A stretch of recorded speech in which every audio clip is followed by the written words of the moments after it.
Thank you both, Mr. and Mrs. Yerrick, for being here today. The first question will be addressed to Mr. Yerrick. How many years was the Cold War in progression when you were born? Approximately 12 years. When I was born, the Cold War had already existed. Ms. Yerrick, same question. I was born 1966, so the war had been going on for 19 years. Would you think that the Cold War affected you personally in any way? Personally, the Cold War, growing up in the States, it was just something you took naturally. It was normal. You had civil defense drills, air raid drills, small little things. We really, in 1963 there was a Cuban Missile Crisis. Geographically, because we were, across the Atlantic, it wasn't something that really you thought of much. Well, it is very different for me because, as you can tell from my accent, I am German. And so for us, the Cold War, as soon as we noticed, what it meant, we realized that it was partially the effect of the Second World War for us personally. So what that means is my country was divided into an eastern and a western part. And I grew up in West Germany in Munich. I remember first political discussions in school. Now, because Germany was divided into East and West, we obviously had to deal with this whole communism thing much more than people here in the United States, because our country, our people were divided into people who grew up under, social democracy, and we had the other half of the people living in a country where they only knew communism. And so that was very real to us. All right, so as you said, you lived in Germany. How did the Berlin Wall affect you personally? Well, actually, I tell you what it was. It was when you wanted to go to Berlin, you had to cross the wall. You had to actually cross a border. There were minefields that were about a kilometer wide. And then the pathway that you could drive was extremely narrow. So I remember taking a bus once, and the East Germans made a big to-do about letting you through their part of the country, and so they would search the bus and they would be really nasty, and it took forever. Today you can go from Munich to Berlin in 5 hours on a bus, and back then it would have taken you 10 hours. So in that regard it affected me, because traveling within the country would have been more difficult. Now, Mr. Yerrick, did it have any effect on you personally? The Berlin Wall? Yes, sir. Not really.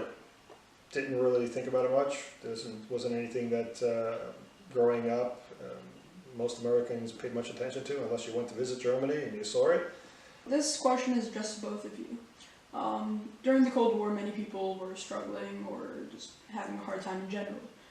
Did you find it harder to live and just lead a normal life during the Cold War? The Cold War wasn't anything that really affected the Americans or the American population or the country as a whole.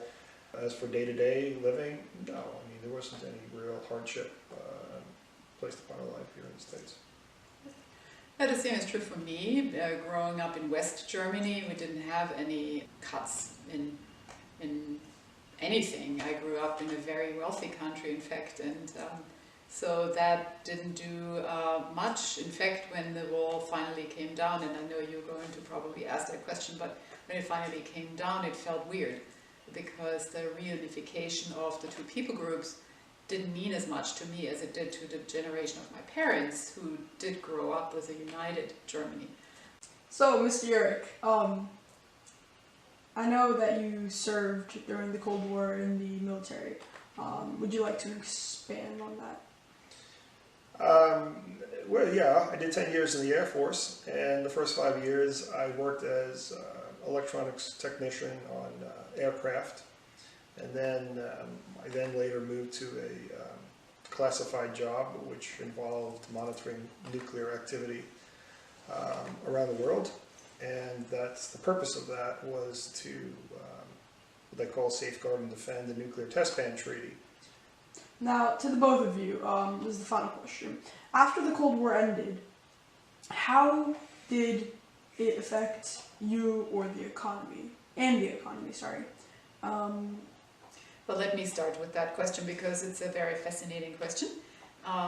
When the wall came down, Germany was celebrating, and especially the East Germans, when they started coming across what used to be the wall and what used to be the border, they didn't trust, they didn't think it's really happening. And so you see that footage of people trying to come across and thinking, am I going to be shot? Am I going to be, arrested? Is someone going to follow me? And when they realized no, and then people were climbing onto that wall and celebrating, it was a beautiful thing. And economically, the original challenge was, how are you going to rebuild this country, which economically was destitute and down. And the chancellor at the time promised within 5 years you're going to see fields full of bloom flowers in East Germany, and that was that one motto that everybody held on to and worked hard to achieve, and it happened. It did happen. East Germany was rebuilt fairly quickly. There are many jobs to be had. Oh, my first impression when the wall fell was, oh my goodness, they're all going to get cancer. There's a whole bunch of asbestos in that wall. Oh, yeah. Oh. But anyway, economically, there was a big challenge. Of course, Europe had to deal with that.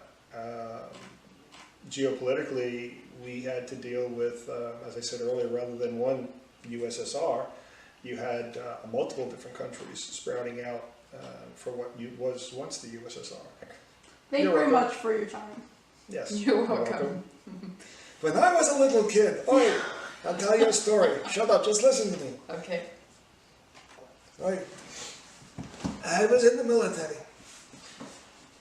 And they said to me, we're going to send you somewhere where it's cold. And I was thinking, it's cold. What are they going to send me to? 20, 30 degrees? A little cold. They put me on the plane. And this plane was a small little military plane.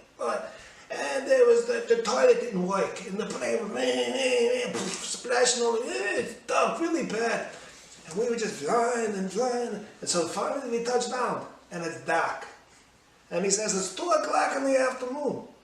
And I, what are you, crazy? It's 2 o'clock in the afternoon. There's nothing outside. And then the man says, bundle up, it's cold out. And I said, all right, it's cold. Very good, cold, all right, no problem. He says, it's minus 56 degrees. And I said, what? I didn't think that thermometers went that far down. And then I turned to my friend and I said, what? Now we're in the Cold War. Yeah. And he says, all right, we're going to fight the cold. All right, this is the Cold War. Okay. Now let's go. And that was the beginning of the Cold War for me. Hui! Hui! Hui!